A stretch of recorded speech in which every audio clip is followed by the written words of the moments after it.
New Year is a time for looking forward, as well as reflecting on times past, ringing out the old and welcoming in the new.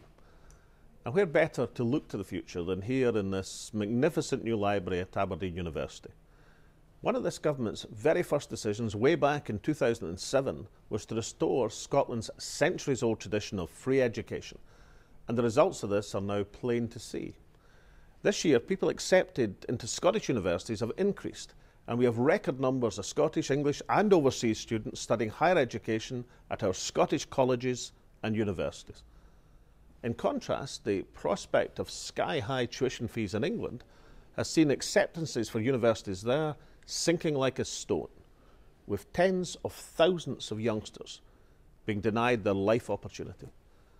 Now, this contrast between what is happening here and what isn't happening there has only been made possible because it is the Scottish Parliament which runs Scottish education. But let's imagine what would happen if we didn't control education, or if, as some people suggest, we imposed English-style tuition fees.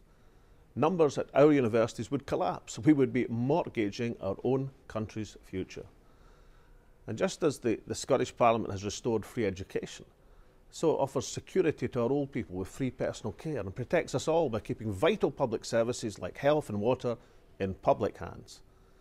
It is what makes it worthwhile to have our own Parliament, and it is why the Scottish Parliament is now trusted by almost 4 times the number of people who trust Westminster.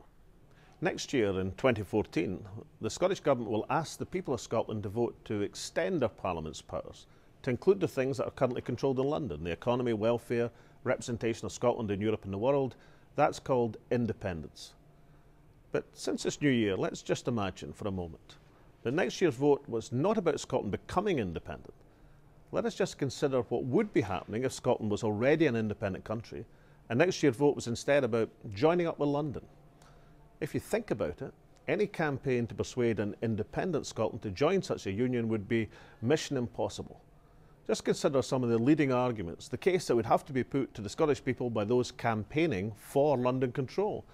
They would have to say something like, your main Parliament will move hundreds of miles away. Your MPs will be in a tiny minority. You will get a government you didn't vote for. All of your oil and gas revenues will be handed over to the London Treasury. You'll be joining a country where the health and education services are rapidly being privatised. Now and then you'll get dragged into illegal foreign wars. An austerity budget will be imposed from London, cutting jobs, threatening the provision of vital public services. And on top of all that, the most vulnerable people in your society, those with disabilities, instead of getting the protection and support they deserve, will instead be interrogated, humiliated, in order to deprive them of the very provision to which they are entitled. Oh, and one further thing. The biggest concentration of weapons of mass destruction in the whole of Western Europe will be placed in one of your most beautiful river estuaries, around 40 miles from your biggest city. Just think about it. Is there a single person in Scotland who would vote for that package? And those arguing for it would be laughed at, from Gretna Green to Dunnet Head. This new year, the joke's on us, because that is exactly the position we have in Scotland right now.